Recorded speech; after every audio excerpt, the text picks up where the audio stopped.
Welcome students. Welcome to your virtual classroom of English. Today we are starting here 2.2 two fables. Fables म्हणजे थोडक्यात काय तर बोधकथा. आपण वेगवेगळ्या गोष्टी ऐकतो किंवा वाचतो, त्यामध्ये बरेच वेगवेगळे प्रकार असतात. कधी आपण एखादी खरी असलेली घटना जी गोष्ट स्वरूपात लिहिलेली असते ती वाचतो, किंवा कधी आपण बोधकथा वाचतो, कधी आपण पुराण काळातल्या गोष्टी वाचतो. तर अशा गोष्टींचे अनेक प्रकार आहेत जे तुमच्या वॉर्मिंग अपमध्ये दिलेले आहेत. तर आज आपण फेबल्स पाहणार आहोत. Know what is a fable?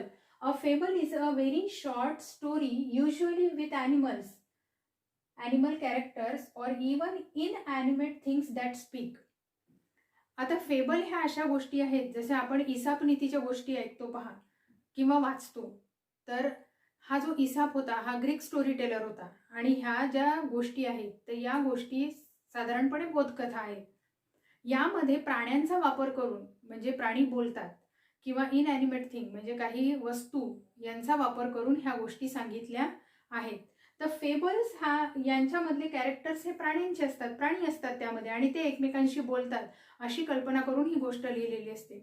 या गोष्टींचा उद्देश हा आहे की they want to teach you how you should behave in society. आपण वागताना समाजात कसं वागलं पाहिजे हे सगळं शिकवण्याचा उद्देश म्हणजेच मॉरल, हा एकच उद्देश या फेबल्सच्या मागचा असतो. Generally a fable ends with a message. Message म्हणजे संदेश, अ मॉरल, बोध. त्याच्यातून तुम्हाला काहीतरी बोध मिळतो, एक संदेश दिला जातो, त्या असतात फेबल्स. आता आज या ठिकाणी आपल्याला दोन फेबल्स पाहायचे आहेत. The first fable we are learning here is the two friends and the bear. पहा, ही पण एक इसाप नीतीमधलीच गोष्ट आहे, आणि इसाप नीतीमधल्या गोष्टी जगभरामध्ये परत सांगितल्या गेल्या आहे त्यांच्या त्यांच्या परिस्थितीनुसार, आणि त्यांच्या त्यांच्या भाषांमध्ये लोकांनी यांचं ट्रान्सलेशन केलेलं आहे, आणि त्यांच्या त्यांच्या स्टाईलनी. जसं आपण जी दुसरी फेबल पाहणार आहोत, the town mouse and the country mouse, ही जी फेबल आहे ही इंग्लिश स्टाईलनी सांगितली गेलेली आहे, जी तुम्हाला वाचताना जाणवेलच. आता ही जी स्टोरी आहे, the two friends and the bear, दोन मित्र आणि एक अस्वल, ही स्टोरी आज आपण पहिल्यांदा पाहणार आहोत. Two friends travelling together through a jungle. Jungle means forest. जंगलातून दोन मित्र जात होते. Suddenly they came across a bear. The bear rush towards the friends. This two friends. अचानकपणे त्यांच्या समोर एक अस्वल आला, आणि हा अस्वल त्यांच्या दिशेने यायला लागला. And both the friends, they both didn't know what to do. काय करावं हे दोघांनाही सुचलं नाही. But one of the friend was good at climbing trees. त्याला झाडावर चढता येत होतं. And he didn't even think of the other. He caught a branch the nearby tree and he climbed up the tree. त्या दुसऱ्या मित्रांनी अजिबात विचार केला नाही की आपल्याला झाडावर चढता येते म्हटल्यावर तो लगेच तिथल्याच एका झाडाची फांदी पकडली आणि तो त्या झाडावर चढून बसला. परंतु त्याने आपल्या दुसऱ्या मित्राचा विचार केला नाही. But the other traveller he did not know what to do because he couldn't climb the tree. त्याला झाडावर चढताच आलं नाही. त्याला कळत नव्हतं की आता आपण काय करायचं, त्याला सुचत नव्हतं. But somewhere he heard that these bears don't bother with the dead animals.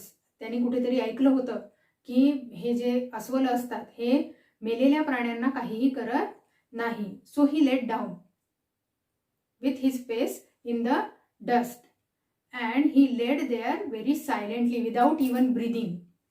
आता ह्यांनी काय केलं की याच्या लक्षात आलं की मेलेला प्राणी जर असेल तर अस्वल आपल्याला काही करणार नाही, कारण की मेल्या प्राण्यांना अस्वल काही करत नाही. म्हणून तो धडकन जमिनीवर पडला आणि शांतपणे पडून राहिला. म्हणजे अगदी त्यांनी आपला श्वासोच्छ्वास सुद्धा रोखून धरला. श्वास सुद्धा त्यांनी रोखून धरला. Now the bear came near the traveller who was lying down, who was there in the street. तो त्या रस्त्यावर जिथे पडलेला होता जंगलामध्ये, तिथे तो अस्वल त्याच्याजवळ. And he sniffed but the man laid very quietly, very silently, without even breathing. तो जो अस्वल होता त्याने त्याचा वास घेण्याचा प्रयत्न केला. आपल्याला माहिती आहे की प्राणी वास घेतात. कुठलाही प्राणी, कुत्रा, मांजर असो, कुठलाही प्राणी असो, त्यांनी त्याचा वास घेण्याचा प्रयत्न केला. ही स्निफ्ड अँड स्निफ्ड, हुंगणे ज्याला आपण म्हणतो. But the man was lying down very quietly. तो जो माणूस होता तो इतका शांतपणे तिथे पडलेला होता की त्यांनी श्वास सुद्धा घेत. At last the bear shook his head and slouched off. Slouched off म्हणजे त्यांनी आपले खांदे पाडले आणि खांदे समोरच्या बाजूला झुकवून तो तिथून निघून गेला.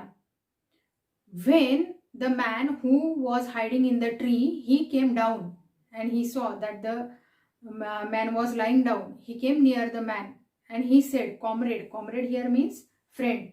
What did Master Bruin say to you? What did Master Bruin? Master Bruin is a word used for Mr. Bear. त्या अस्वलासाठी वापरलेला शब्द.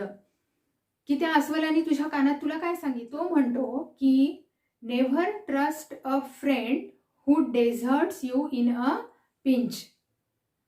त्याने विचारलं त्याला की what did master Bruin whispered in your year.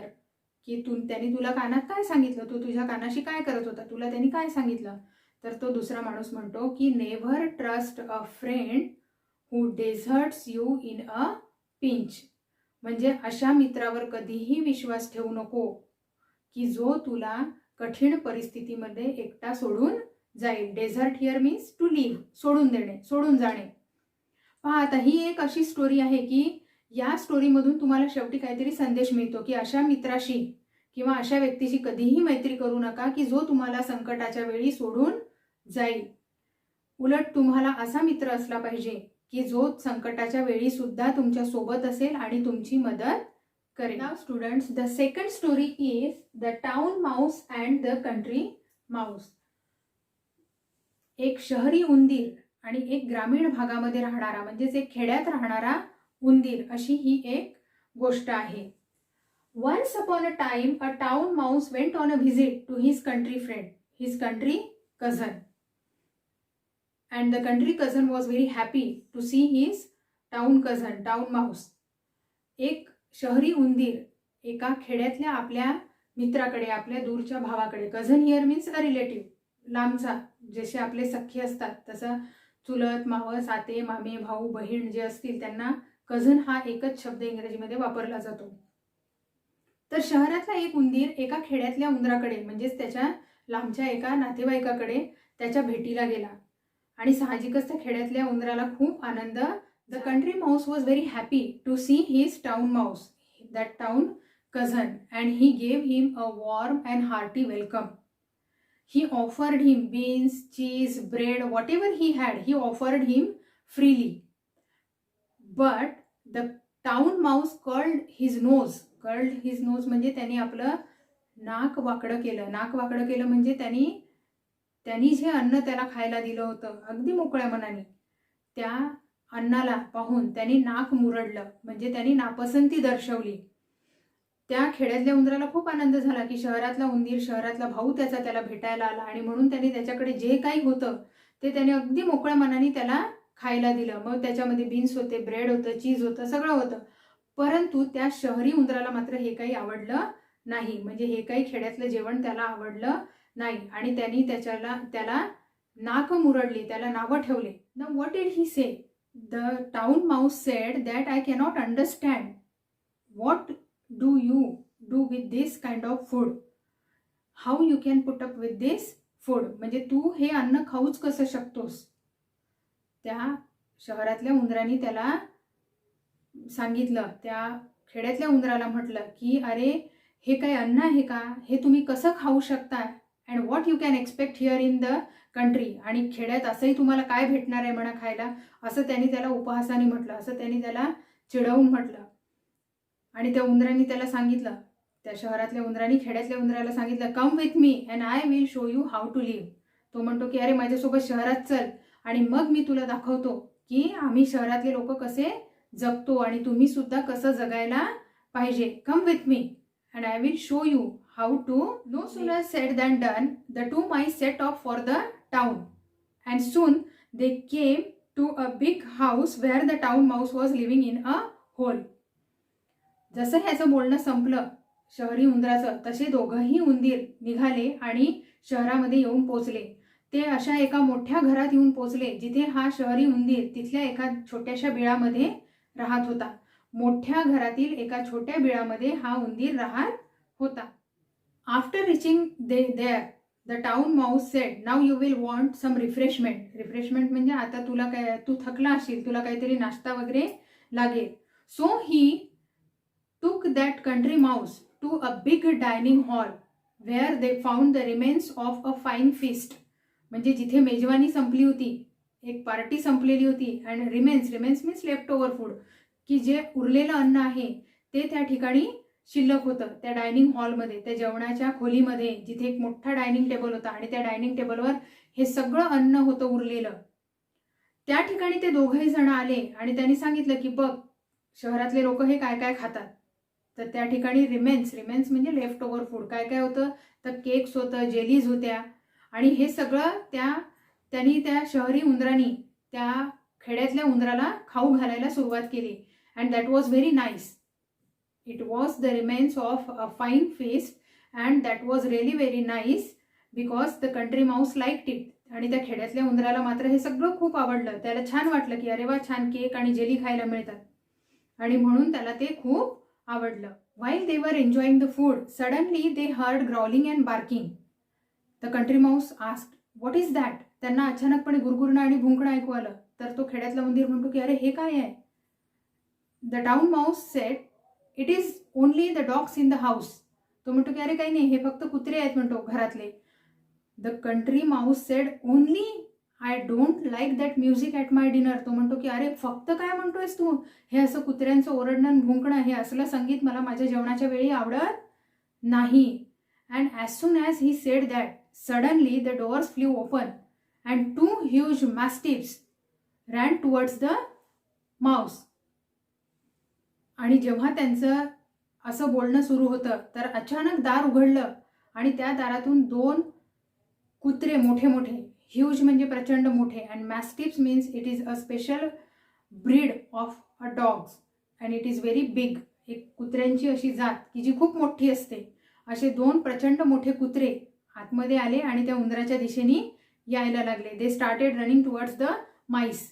त्या दोन्ही उंदरांच्या दिशेने ते कुत्रे आले. 2 mice had to scamper down and they had to run from that dining hall. आणि अशा वेळेला खूप घाबरलेल्या अवस्थेमध्ये त्या दोन्ही उंदरांना तिथून पळ काढावा लागला, घाबरून पळून जावं लागलं.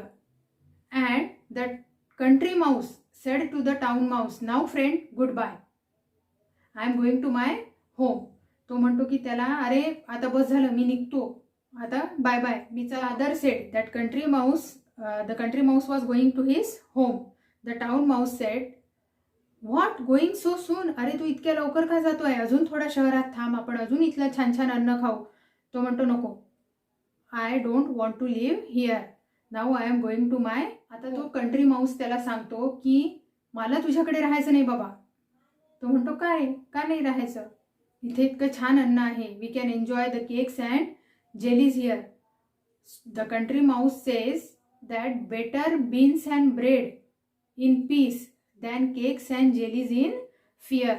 तो त्याला म्हणतो की अरे बाबा, तुझं हे इथलं भीतीच्या वातावरणामध्ये केक आणि जेली खाण्यापेक्षा मला माझ्या घरी शांतपणे मिळणारं चीज, ब्रेड, बीन्स जे काय आहे तेच मला गोड लागेल. भीतीच्या वातावरणामध्ये मला कितीही चांगलं अन्न दिलं तरी सुद्धा मी ते खाऊ शकणार नाही. So these are the 2 fables. These are the 2 stories with the moral. The moral is given at the end of the story. Each story. दोन्ही गोष्टींच्या शेवटी ते moral दिलेलं आहे. Now I will add one more slide in the video and you will find there the words and their meanings in the video. Till then, good day.